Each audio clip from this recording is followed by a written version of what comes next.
Hello and welcome. Today we're gonna take a look at Steel Armor Blaze of War by Ukrainian developer Gravity. And as always, let's have a look at the options first now, shall we? So we got our general settings right here. Visual quality is set to high quality, it doesn't get better and shinier than this. Game difficulty, for the time being I've set it on normal. And realism level set to optimal. Well, I guess not optimal for me, but hilarious for the viewers out there. So, video and performance. Look at this huge list. I mean, unbelievable. So many options to tinker with. Always a big plus in my book. Sound and music options, also nice. You got different sliders for SFX, speech and music. And now we got the game and realism settings. Now look at this. Always important for a simulation game like this kind. And so many options, unbelievable. Then we got some other stuff, difficulty, special settings, all kinds of neat stuff. Anyways, back to the menu. So we got our start game button. Actually here you can choose to start or continue a campaign. As you can see, you can choose between different campaigns. All in all we got 4. You might say now, what? Only 4 campaigns? Sounds a bit... well, it sounds like nothing basically. You're wrong. Each campaign consists of several missions. For example, the first one here in the Khuzestan offensives between the Iranians and Iraqians. How they call this? I don't know. Anyways, you got 12 missions here, and each mission is not a single game. It's also a setting of games. Several games are played within one mission. I'm gonna show you what's that all about in a minute. Then besides the campaigns, you got a quick battle option. Also here, as you can see, huge amount of choice, all kinds of options. You can choose your player side, weather conditions, lightning conditions, all kinds of stuff. Unbelievable. This game throws so many options at you, I don't know what to choose, to be honest. I'm quite a bit beaten down by all the options given to me.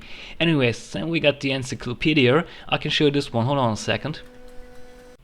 Here we go. I had to restart the recording, sorry about that. So we are in the Encyclopedia here now. And we got all different kinds of models from the different factions. As you can see, the game features 2, 4, 6, 8 different factions. And you can choose between the different models, have a look at them. You can choose the ground that they are on, but this is not only a graphics option, you can also compare the different kind of tanks with each other and look at the ammo values. Okay, now this one is a little bit on the light side, I guess. Let's choose something bigger here.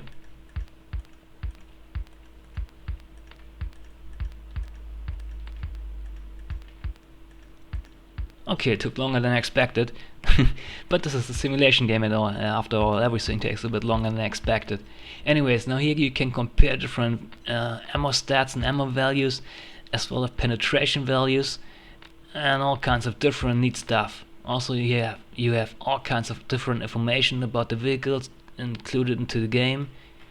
I mean, this game has so much information to offer, and every history buff out there should grab this game right now. Anyways, back onto the main screen. So I'm gonna show you a bit of a campaign setting here. Now let's start or continue weather with this campaign. Interesting thing here, you got this campaign map, and you're probably wondering what this is all about. Each mission of the campaigns consists of a battle map, and you can move your units around here. As you can see, I'm using this APC squad, which consists of 3 different APC vehicles as well as 2 squads. And I can choose to move them or set them in some positions, and this blue stuff here is occupied by the enemy. Red stuff belongs to me. I can move these troops all around, different options given to me here, and as soon as some units clash on the map, you can see by this burning thing here, a battle ensues. But before we're gonna do that, let's have a look at the options here. I mean, you got different squads, and you can reassign reinforcement units into the squads here. I'll put a squad of infantry in here. You can put it back to reserves. Oops. Got, for example, you can put a gun here. So all kinds of stuff you can tinker with. Let's move on to the next turn, shall we? So now we got some different battles here. When an infantry group is attacked, you can do nothing but resolve. And then after that, have a look what happened here. See actually the different stats and what happens here. They got some medal for some shit they did over there. And now the meat of the game. Now this is where the real fun starts. So you got the battle screen here. You can see a map of the battlefield. And the blue squares, the blue stuff is where the enemy's position are at, and the red stuff is where my positions are at. As you can see, I only have one platoon here. When you have different platoons, you get more options to choose from, and every single tank can be selected separately. You can also select infantry squads or artillery squads if you have them, but in this battle here we have only 4 tanks for the time being. So we got some offense and defense options here. We can rotate them, we can dig trenches, but right now I think we are good here. We're gonna move up these both of these units here. Oh, okay, not as easy as it looks like. Okay, let's do this separately then. Here we go. Let's all let them face the enemy positions and tell the game that we're ready to roll. So now you can give them combat orders, you can move them to an area, you can issue an attack move order, or you can put them in defensive mode, also you can set them to watch a different angle on the battlefield. I think this one's quite nice, and I think they should stay where they are. You can also order them to fire in an area, especially useful for artillery. My god, what's that for a word? And here we go, right into the game. So as you can see, you can play as different characters in your tank. You got the driver's seat, you got the gunner key, you got the commander, who also can view outside, and you got your loader, who is responsible for loading the weapons of the main gunner, and he can also pop out here and get working on his machine gun. Now this is a bad map to demonstrate actually, because this is a night map, not much you can see here, but luckily for us, as you can see, the gunner here has a night vision option on his cannon. On the right side you have different things you can load up, different ammunition, heat, high explosives, or sabot.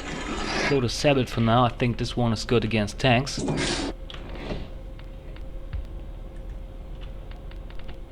You can also pop out of the tank like I showed you with the loader position, and you get a third person view, which you can also scroll around.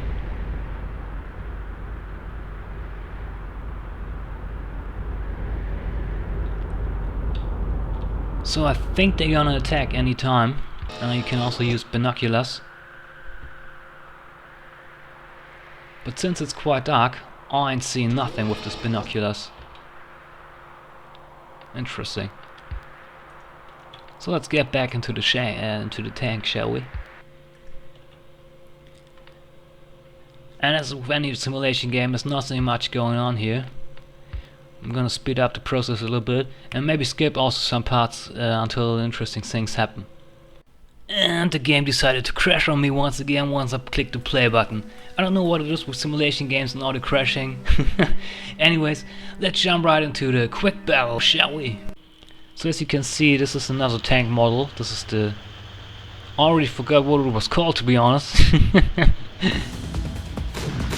But as you can see, the interior is quite different. For example, our loader is on the other side actually. There's this ammunition right behind him. Also, he has no gun obviously of any kind.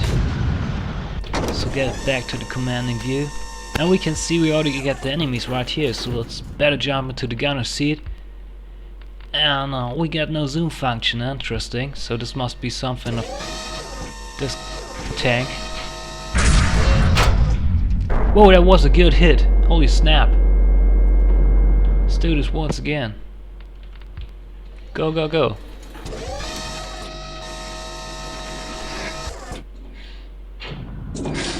Okay, stuff is loaded.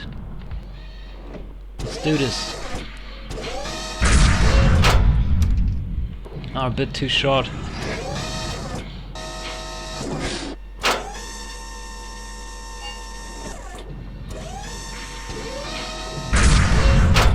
Again too short, damn it. That's 3 times the charm, hopefully. It's loaded and fire. Solid hit. Let's do this once again. Here we go.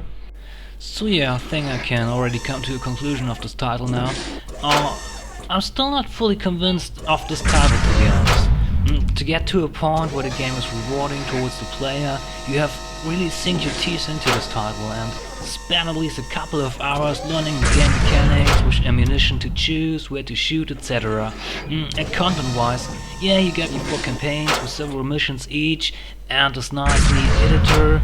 Yet on the other hand, there aren't that many models for tank types, and you got 6 or 8 factions, but they all share the same tank types, you know? They aren't unique. That's maybe the problem I'm having right now. They aren't unique in many ways, or in any ways whatsoever. So I would have loved to see at least some European or American tank types, some more actually, because what I'm sitting in right now is an American tank, but it's one of the only ones, if not the only one.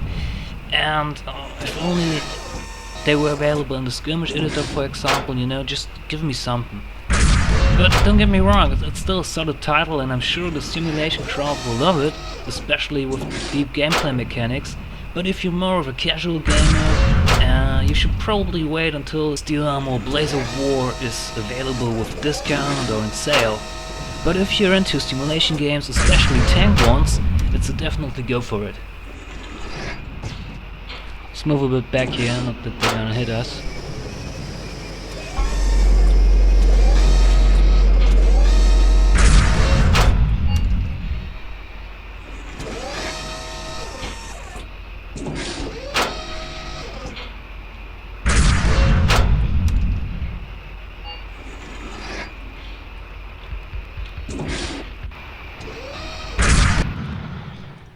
Oh yeah, this is what I was looking for. Now, as you can see here, we got some dead dudes.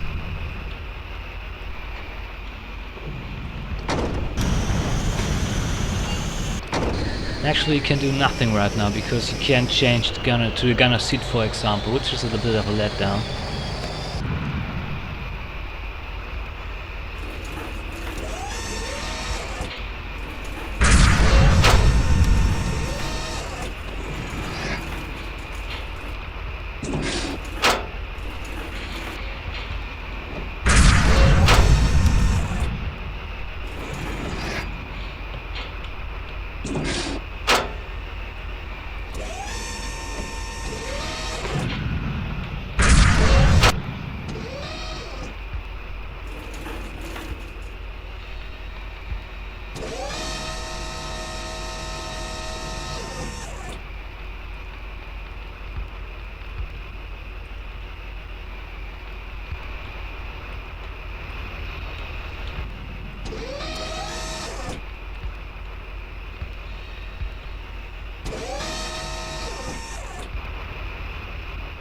I don't know, something is wrong with the gun here, obviously.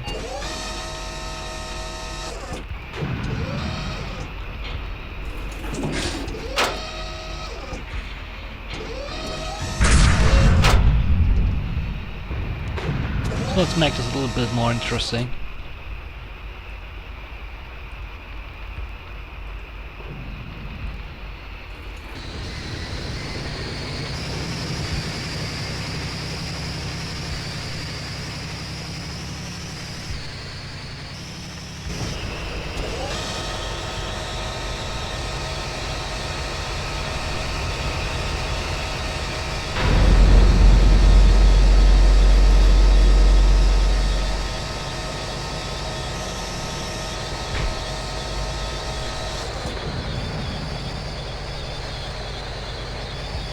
So yeah, that's the game. My time is already up.